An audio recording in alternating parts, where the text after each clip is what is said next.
tell us personally, what you're going through right now. Well, it's hard. It's really hard. I see my town, like my neighborhood's burning. I see my town burning to the ground. Like people that I know and love, they're still there. It's heartbreaking. I'm telling you, I honestly, I don't have the words. Like, today is the first day that I'm not actually crying. And I can really guarantee that it's not going to happen. Your brother's there. He's just this morning, their time, he boarded the train to Lviv, trying to get to Poland, border of Ukraine and Poland, and hopefully cross it because he has an American passport. He's an American. So there's no reason to believe that they're going to hold him back, but there's no guarantee. When was the last time you had contact with him? You're talking about, for people to understand, he's been in like a shelter for days. How's that been? 5 days. He was in the shelter for 5 days. It's not really a shelter. It was just basically basement of the house. So it's really not equipped to be a shelter. There's no ventilation there. There's really no protection because if the house falls on the shelter, there's no way to get out. So I know people keep calling it bomb shelters, but it's not a bomb shelter. It's just something underground. So he was there for 5 days, and there was opportunity to board the train, and he took this opportunity this morning. So it was the middle of the night. It was about 4 a.m. our time, and it was about 10 a.m. their time. I'm sure you're close to your brother. Are you scared for him? Absolutely. I mean, I'm really hoping because he's an American, he has an American passport, that I don't think there is special treatment, but I just hope that he will get passage through Poland and gets on the flight to U.S. It's just there's so many other people that I love and care. I mean, I spent half of my life there. It's not just him and other people. They don't have that privilege. They don't have the passports. They don't have resources. I mean, they're starving to starve. They're running out of food. How are you contacting your friends? How's the progress of that been? So most of the way that we contact, because the internet, they knocked down most of the towers around Kharkiv. This is city where I'm from. So connection is so spotty. So most of the time that, like I would type in a message and it wouldn't go through for hours. So if the connection somehow reinstates, they would get the message and then they can send something and I know it's been hours that I heard from them. So that it's really, last night I got really lucky and I talked to one of my childhood girlfriends and she just basically telling me, we were back and forth typing because we tried to call, but the call just wasn't going through. And the internet was strong enough just for messages, but not for calls. So we used Instagram and we were back and forth between Telegram and Instagram. And that worked for a few hours, but it was about 1, 2 o'clock my time, and it was very early morning for her. And then she kept saying that she keeps hearing bombs go off, and she's like, I need to leave. Like, I have to, she was trying to, like, run to, like, the subway station. And later today, she sent a message, said that they make it to the subway station. That's all I heard. And that was about 4 or 5 hours ago. Are they saying how scary it is? I mean, for people, because I don't think people really understand how I scary it have is. recorded messages from her, from my brother, from everyone. I mean, there's no message that's recorded that came through Telegram that either the person that's recording crying or somebody around them is crying. I mean, I have not heard any video that does not have tears from people that I know. Are you surprised this is happening? Honestly, I am because, we kept talking, my brother, we were saying, and I was telling him, like, listen, they're getting the troops out there, maybe you should leave. It's like, come on, it's never going to happen. My aunt, I was talking to her, she said the same thing. She lives right outside of Kiev, and she, to the last minute, she's like, that's not going to, that they will never invade. It will never happen. This is our neighbors. Except that's not, and Putin is not there to be a neighbor. He's not there to take the people. All he's there is to take the territory. That's why they bomb in everything. Hospital, daycares, maternity wards. I mean, there's nothing, there's absolutely nothing that's safe there. I mean, all the buildings, it's all neighborhoods. There's no, in the Kharkiv big city, there's no There's absolutely no like any kind of like army personnel inside the city. It's all outside. If you want to bomb something that's worthwhile, then bomb it outside. Why would you bomb the whole city where there's nothing but people?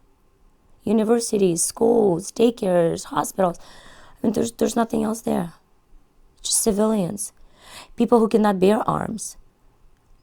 They have arms. They give out, they give out some guns, but it's not. And before that, they weren't even allowed to carry the guns, and they wouldn't. Why would they? They didn't think it was a threat. Have you talked to people there who said like what they want Americans to know? Like, do they want anything out right now that people are not understanding or seeing? The people that I'm talking to, all they kept saying, they just any involvement from any country just to stop the airstrikes. I think this is the main thing. Like, people calling for help, like they're crying, children are crying. They're calling for the airstrikes to be stopped because they're saying like combat troops, they're willing to fight, but the airstrike and the bombs there keep falling. There is no bomb shelter. It's like people just get buried alive. Like, it's not a bomb shelters. So all they're calling is to seize the air control and to stop bombing it. Talk about, I know my family's Ukrainian. A lot of these buildings are historical, and people are understanding like it'll never probably be able to even get rebuilt afterwards. I mean, no. We know people are dying, we know that, but this, I don't even know how they could come back from this. They can. I'm telling you, some of those buildings survived World War II. Like, Nazis were brutal, and my town during World War II got occupied twice. I mean, again, Nazis were brutal, but they preserved historical sites. They preserved churches. They preserved pictures for their own benefit, granted. But people are saying there's no God. There's no, people are so desperate. I mean, when you see, 5-6-year-old children dismembered on the streets, like because there's nowhere to go, nowhere to hide. And some of those buildings, the square that they blew up this morning, all of those buildings, like the universities, law school I went to, it's been there for over 100 years. The building was there for over 100 years. It's irreplaceable. Books, relics, pictures, none of that is going to survive this. The whole city is like, the Kharkiv is all in rebels. And this is pictures and videos from people that are my friends, that are, family. And so I'm not even sure how many of them still there. Are they all trying to flee? What are they trying to do right now? There's nowhere to go. There's no roads to go. They blew up all the roads. The train is the only way out. Like what my brother did, he boarded the train to Lviv, which is Ukraine, and they bomb in Lviv. It's not like he's going somewhere safe. He's just hoping it's just closer to Polish border where there's air still open and there's flights to US. There's no roads. I have videos that the old roads, it's blown up. The cars that are in traffic, whoever made it before, and some of it's bridges because there's, a couple big rivers that separate, and dams, they blow up the dams. Thank God that the towns are not flooded. What was the last thing your brother, you guys communicated? Is he scared? What's his thoughts? He's scared. Everyone's scared. He was with the childhood friends, family, with his family, his wife and the child, and they tried to flee with him, but they were stopped because he's mid-30s, so he's young, technically able to fight, so they didn't make it. They didn't even make it to the train station. Do you know people that are fighting back there right now? People trying to fight back, but again, there's only, from what they were saying, there's only so much ammunition they were able to give to civilians. And, that's why the Ukrainian president's he's asking for arms. He's asking for involvement. He's asking for anything, for any help. But you know what? I've contacted Red Cross. I've emailed Doctors Without Borders, and they're not planning any missions. They're not planning any humanitarian missions. As in right now, responses that I've got, that's what the Doctors Without Borders said, that they put it on their website. They have people there that were providing help before, but as in right now, there's no plans to send any humanitarian help or medical help. What do you want people here in Florida to know about this that maybe they're not seeing or hearing? I think, it's hard for people, really anyone in the world, to relate to that. And, it's obviously close to my heart because I see the streets that I walked and the school that I went to blown up and burning down to the ground. People that I know struggling, their life depends on every minute. There's no guarantee. I think for people to know that there are real people and, what they're asking is not much. They're asking for help just to cease the fire.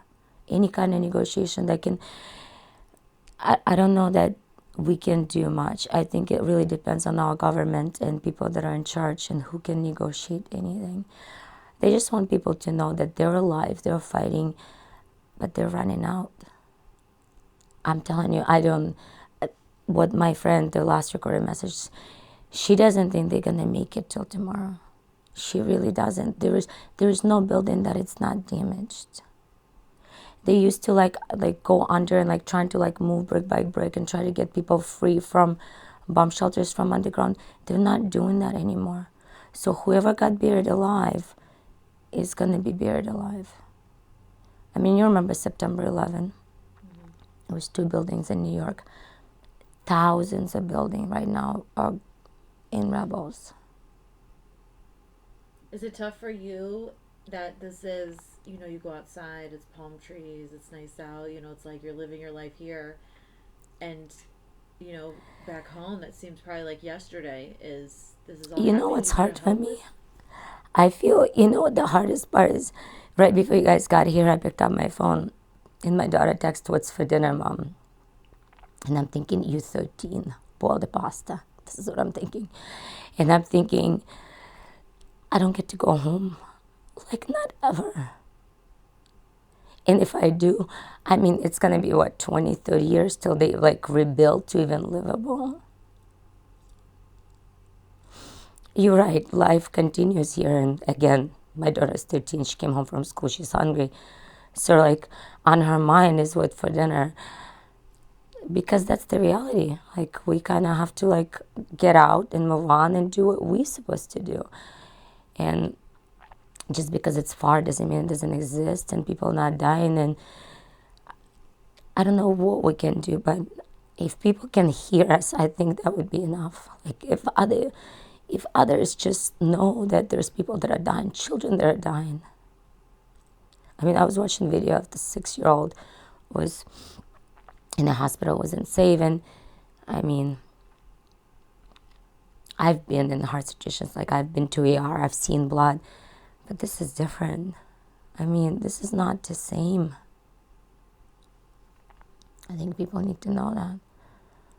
How do you think people can help when they watch this, or what do you think should be happening?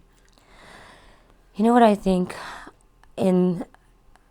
I've seen the social media circulating with that. I think if people can just stand up and write to the representatives of their states, write to White House, write to whoever can make any difference.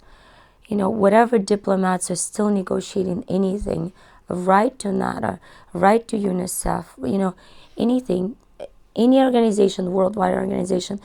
I think if people unite in that, I think that would be helpful. Because somebody has to hear those people scream. It has to be out, because then you know what? Who says that we're not next? Who says one of the NATO countries are not next? And if we don't hear them, who's going to hear us? True. Are you happy that that your brother's out of the bomb shelter, out of that at least? I don't know if he is. All I know is he boarded the train to Lviv, which is another area that is heavily bombed. That's all I know. I don't even know if he made it to Lviv, let alone to Polish border. I have no idea. Are you trying to contact your friends is it just whenever you can, or are you trying to say every 4 hours? I send messages all the time, but they don't go through. I can tell they're undelivered, and I was talking to my friend last night, and she said, "Well, I've been sending you stuff," and I said, "I didn't get it till last night." She's like, "I've been sending you stuff all day." I said, "I." So they, because their connection is spotty, it doesn't go through. It will like hang somewhere, in the air, until somehow something reconnects, and then the messages will get sent out. And I think you were saying that's something that they're being told that's like Russia's blocking it. Right? Well, they were saying it's really speculation because most of their communication, like, TV station, radio stations. I send you a picture of where a radio station is. It's another one of those underground bunkers now. They don't really know. There's so many towers have been knocked out. That's why cell connection is spotty. That's why internet, like everything is just not, and they're not repairing now. It's day 5, day 6 starting. They don't see any more repairs going on anywhere because it's too much damage. It's almost every building now. Do you think it'll stop? Are they hearing anything from the news or anything differently than what we're hearing? They don't. What they hear is like mostly international news, what's people posting out throughout, world online. What they heard last night when I was talking to her, which was like 2 o'clock, 2 in the morning out time, is that the Russian army is advancing, and they have something like 60 kilometers or like something 30 miles, close to 30 miles alone, columns of heavy machinery, heavy army equipment, and it's moving along the border into Ukraine. Why'd you come here 20 years ago? My parents moved. My parents got jobs 4 years prior me moving, and I was 19, and my mom said there's going to be a better future. And we grew up like half of my life. At that time, I was part of USSR, and there was no opportunities. Did you want to leave? When you're 19, you don't want to leave your friends, and because that's what's important when you're 19. But of course, a couple of years when I moved here, I think by the age of 25, I went to college. I got my master's degree, and I was studying psychology. I went to doctorate. I got my doctorate. I knew that was obviously my parents made the right choice. But when you're 19, you don't really want to leave. My sister was 15. She was excited. She looked at it more like opportunity, and obviously we both build our lives here. I've been here exactly the same amount of time as that I've been back home. It's like I'm in the middle of my life. Is a lot of your family here? How much of your family is here compared to there, I guess? So my immediate family is here. My aunt is here. She lives in New York. I have a cousin in Chicago. A couple more relatives that are a little bit more distant. I had my grandmother. She was back and forth for many years until she passed a couple of years ago. But there's some distant relatives that are still in Ukraine. But I think immediate family and most family that we're close with, they're all in the United States. They're not necessarily all in Florida, but they're in the United States. I have a sister who's in Florida. But a lot of your friends are there. A lot of my friends are there. All my childhood friends, people I went to college with there, high school. So, and this is who I'm talking to mostly from my hometown. There's the one there. They're really only connection to the world they have is the people that like me, which is not a lot. Where is exactly your hometown there? Kharkiv. And that's that for a fact that's it's being wiped out right now. This is what they're saying, but it's also our news is saying, like Fox News is saying, other news stations saying, this is the cities that's getting bombed the heaviest, been bombed heaviest for the past 48 hours. A Ukrainian president went on a live feed and said that Kharkiv has been the heaviest bombed so far because it borders Russia. So the Russian troops trying to get through Kharkiv to Kiev, through Kharkiv to other cities because we are bordering Russia. Yeah, and you probably didn't think that was going to happen right there. No one. I'm telling you honestly, people to the last minute, people really, including my aunt, she's in her 70s. She lived a life. She was around communist regime. She knows. To the last minute, to the last day, she's saying, oh no, that's not going to happen. You have any Russian friends? I do. I have friends in Moscow. I've actually my stepdad, his father's in Moscow.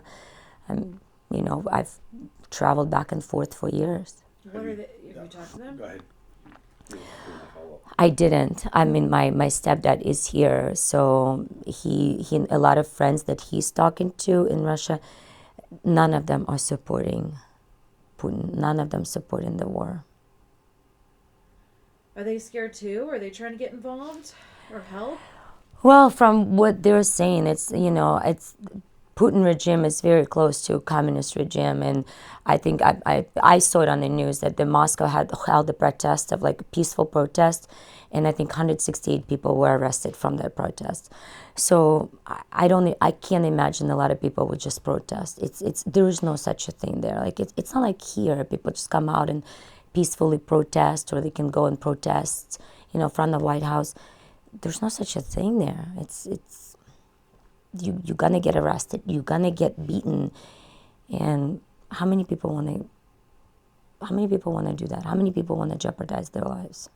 And a lot of people don't understand that, like people who are Russian, like they're not, they're not hating on like Ukraine. They don't want this happening, and They don't. A lot of Russians don't, but there's plenty that support Putin. There's no way to tell. Like people that have relatives, and the truth is, a lot of Ukrainian people have relatives in Russia, and a lot of Russians have relatives in Ukraine. And they don't. I mean, a lot of them saying that they go on the live feeds and they're saying, I don't understand why is this happening, and how is this happening. I mean, it's not just friends, it's relatives. I mean, the country's been intertwined for so many years, for so long. But I think also that gives Putin the permission to invade, because he understands the languages. I mean, the Ukrainian language is very different. Alphabet is different, but many Ukrainians speak in Russian. I speak fluent Russian. So I think that's, like I said, I think it's like somehow he feels maybe gives him permission to invade because, there's Russian people there too. It's true. There's Russian people, but there's plenty of Ukrainians in Russia. I mean, it's a peaceful country. There's, like I said, there's no one beared arms. I mean, people really not aggressive. I mean, my friend keeps saying that now they woke up the beast, because the truth is, people are peaceful there. And it's when you come to Ukraine, like, they'll bake a bread and they'll they'll drink vodka with you. No one's there to fight. But now that they're finding their country in rebels, and they're finding their children buried underground, they're gonna fight. They have nothing to lose anymore. I mean, Putin has more arms, but they're gonna fight. I mean, if you kill someone's child, or their mothers, what do they have to lose? you're hearing they just want these airstrikes to end, huh? That's what they're saying. They're saying if there is a combat, Russian soldiers are giving up and they don't want to fight. But the airstrikes, that's what leveling the towns. I mean, the towns are leveled. Like you can't tell where the dirt begins and where the rebels start. Like it's all mess. There's the dead bodies there. I mean, they're just buried. I mean, again, you remember 9/11. They didn't. How many people vanished? This is what's happening right now. So was your town bombed, or did they have Russian soldiers? Did they come into town too? They came to the borders.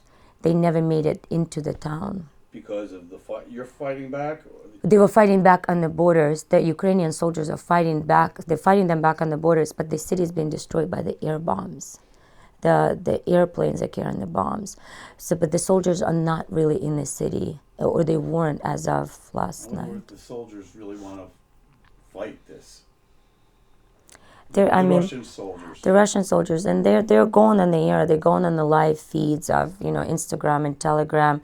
Telegram is that's what they were saying is the safest. Is not least interrupted by propaganda. And they're saying they're 18-year-old boys. They're sending messages to their parents and like, I don't even understand why we're here. I don't even know what we're supposed to do. Russia's sending 10-year-olds? No, 18. They're 18-year-olds. They're sending messages to their parents.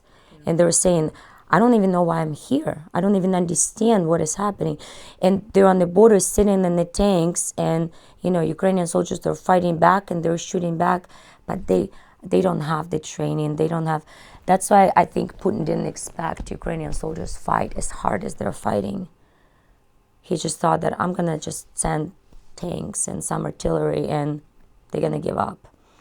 But I don't think he understood that when you bomb the cities and you bomb innocent civilians, those soldiers have nothing to go back to. They're going to fight. And civilians who stay alive, they're going to fight. I mean, I'm telling you, like, I cannot ever go home. It's going to be years before they rebuild, if they ever rebuild. And it's crazy to think these are like streets that like you walked on not that long ago. I'm telling you, my school, like the parks, that square that got bombed, my university building is right next to it. I saw the building, every window is shattered. Hopefully there was no people there, but building is burnt from inside out. Did a lot of these people have time to flee? I know like your friends are there, but it's like, are there, because they're not reporting like that many deaths right now, but do you think that there's more people that have died in the last few days? The last what 40 they're saying? Absolutely. I mean, I can go through hundreds of videos I got, and I can count the victims that are, dismembered on the ground, and it's all different videos. It'll be thousands. It has to be in the 100,000s now, because they bomb in every major city, and it's airstrikes. And when they come to the borders, the Ukrainian soldiers are fighting, but the airstrikes, they can't help because the air is open for Russians. What's the time difference that you're dealing with right now? Because right there, 7 hours, 8 hours. And explain to people that it's like winter. I mean, it's like zero there. So like right now, what time is it? 6 o'clock. So right now it's 1 o'clock, 2 o'clock in the morning there. And it's all night long for them. All day, all night. And it's freezing. And it's winter. It's freezing. And the buildings that are damaged, you can imagine, like the water system is damaged. So there's no running water. I mean, the truth is you don't need many bullets anymore. Like now, natural causes, this is what natural causes people will die from. Diseases are rampant because, again, where are they hiding? It's not ventilated. It's not actual shelters. Subways, yes, but the subways overcrowded. But there's plenty of people that are immobile. I mean, there's people that are bedbound. There's handicaps. There's older people. This is my friend. She said she could have left, but she can't leave because her father-in-law had a surgery a couple days before it started, and her father is immobile. She can't leave. She could, but she's like, I can't leave my family. Like, how she's going? Then who's gonna bring them food? And she sent the video. Her husband was in line for food for 7 hours, and then they start bombing, and the whole supermarket dispersed, and he didn't get any food today. Or yesterday. It was yesterday. So I said, do you still have food? I said, what can I do? Can I send you money by PayPal, Apple Pay, anything, like you have an iPhone? And she said, it doesn't matter. There's no bank to actually go get money out. Now you have a decent president, and you have 2 heavyweight champion fighters. Do you know that those... goes. And what do you think about them actually not running? They could have had a chance. They're there in the front with everybody else. Do you know that 2 brothers, the heavy champions, Klitschko's, I grew up with them. I know them personally, and they grew up in my neighborhood that is burning to the ground as we speak. They are from my neighborhood. They are from my hometown. So they're saying they're gonna fight. I hope they're gonna fight. Their president seems, unprecedented to Ukrainian country. My utmost respect goes out to them. They're not fleeing. They're not scared. They're fighting. But the 2 brothers, they grew up in my neighborhood. So, and again, I mean, when you take everything away from people, they'll fight. Even when they have nothing to fight for, it wouldn't matter anymore. Do you think Putin will stop? What do you think the chances are you hoping anything with the U.S., like something will intervene or? I hope they intervene. And if they do intervene, as of 5 minutes ago, they should have intervened 5 days ago when it started, or 2 weeks ago, a month ago when he brought his armies around the Ukrainian borders. They should have put sanctions then, and they should have threatened him then, because right now, you know what? For so many hundreds of thousands, it's too late. Life's already lost. So I still hope that they will. I hope that the United Nations does the right thing. I hope every country leaders hear it and do the right thing. Because again, tomorrow it's going to be them. Anybody who knows history, anybody who had decent grades in high school should know this is a tactic. Next, it's going to be neighboring countries. And when it's one of the NATO countries, they'll have to get involved. But by the time that happens, there's going to be no one to fight on their side. Do you feel like hopeless or like helpless? I mean, like here that you can't do anything. For sure, because I'm telling you, I keep asking, like, what can I do? What can I do? And response is the same. Tell people, post it on your social media. And I'm not really a big social media person, so I'm like, I'll send money. But there's no. I'm telling you, if Red Cross is not planning any missions as in right now, then there's no way to get there. And they're not going to get any help anytime soon. Humanitarian help. Neighboring countries, let's hope that those neighboring countries will take as many refugees as possible. But you know what happens to refugees and what happens in refugees camp. This is just survival for them. And I think most people understand that. I know, I kind of can't believe that this is happening like in 2022. Right? That's what we're saying. Like, how is this even possible? I mean, we're sending people to the moon for fun, right? Like, I mean, there's like a space trips for fun, like a cruises. And we still have dictators that's wiping out entire country right now. And no one's really doing much. You think our government should be helping your brother trying to get out since he's an American citizen? And anybody else who's... To be fair, our country proposed to all Americans that were there and said, get out while you can. And, they've said that. I think it's just people who's been there long enough, or the people that live there, they're just kind of like, because again, like, two countries are so intermingled with language, traditions, relatives, friends. No one really thought that it's actually going to come to this. I don't think anyone, I mean, I didn't. I mean, as much as, like, from psychological point of view, I can diagnose Putin and say that he's sociopath. I don't think anyone thought that it was going to go this far. I don't think that anyone thought that he's going to just level city by city. Unprovoked. There's no, Ukraine, like, you can look at the history of Ukraine. Ukraine exists before Russia existed. It's one of the oldest countries in the world. The churches we have there, the traditions we have there. I mean, it's unparalleled to almost anything in the world. And I'm not saying it's the best country, but people are friendly. People are, like, again, like, one of the Ukrainian traditions is, like, when somebody comes to your home, like here in like most countries, like, you don't come empty-handed, right? You bring a bottle of wine, or you bring dessert. There, it's an insult. Like, when you come to their home, like, they will give you literally everything. They'll bake fresh bread. They'll, they don't want you to bring anything. They just want you to come. They just want to host. They want to, and they do. It's good people, as we can see. They're not fighting for they're just fighting for their life. They're fighting for what's theirs. And their president goes out on live feed and he says it all the time. I'm not leaving. This is my land. I'm gonna stand my ground. And I think most people, they appreciate it and they feel the support of their president. Where, in Russia, we can't even, no one really even knows where Putin is. I mean, I don't know if Russian troops feel supported by him, but I mean, there has to be common sense. Like, who are you killing?